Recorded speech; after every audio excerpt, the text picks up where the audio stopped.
वाकुक्षी नावाच्या छोट्याशा गावात धनगराच्या कुटुंबात आपला पती आणि छोट्याशा बाळासोबत हिरा राहायची.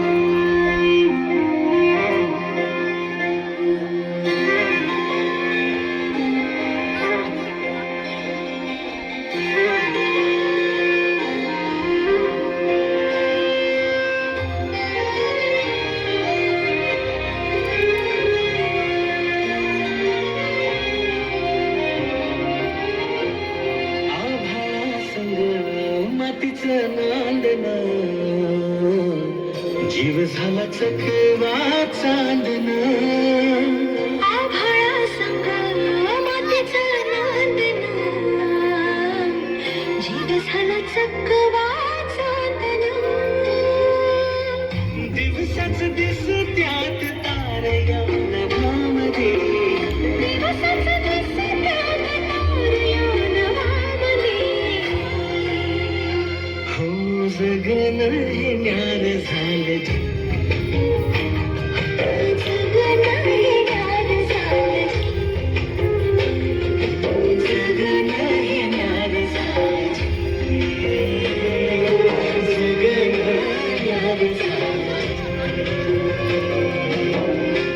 नेहमीप्रमाणे एके दिवशी हिरानं गोठ्यातून जनावरांचं दूध काढलं आणि आपल्या तान्ह्या बाळाला खेळवून पुन्हा त्याला घरी सोडून ती रायगडावर निघाली.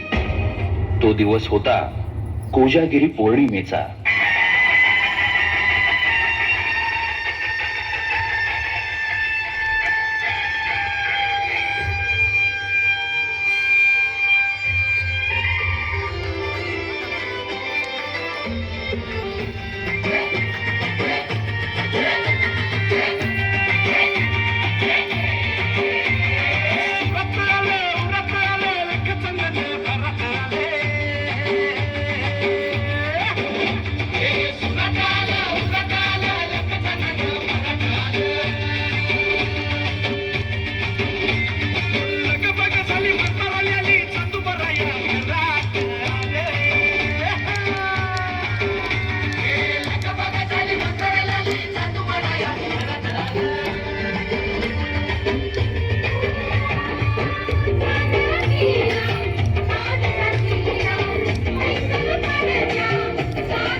आणि बघता बघता संध्याकाळ झाली आणि गडाचे दरवाजे बंद झाले. माझं बाळ एकलं ऐकलं या पदर पसरती तुमच्या पुढे मला जाऊ दे.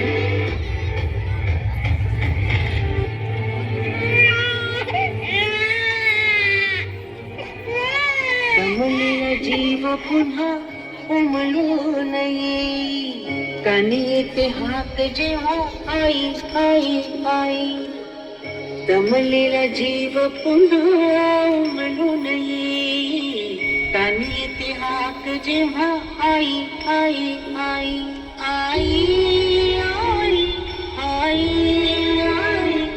आई आई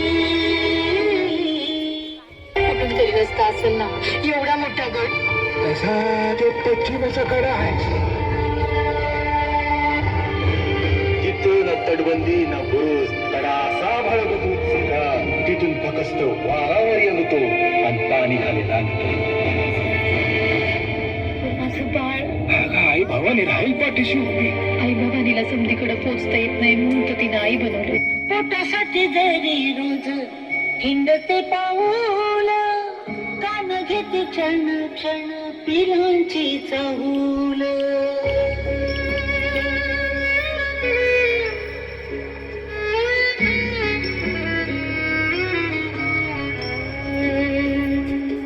पोटासाठी जरी रोज हिंडते पाऊल कान घेते क्षण क्षण पिलांची चाहूल झोपेमध्ये सुद्धा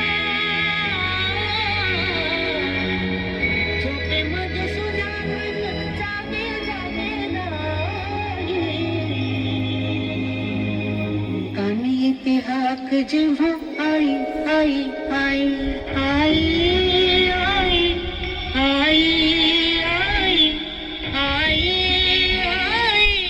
आई आई राज आज्ञेमुळं दरवाजा उघडणं शक्य नसल्यानं तिचं म्हणणं कुणीच ऐकेना.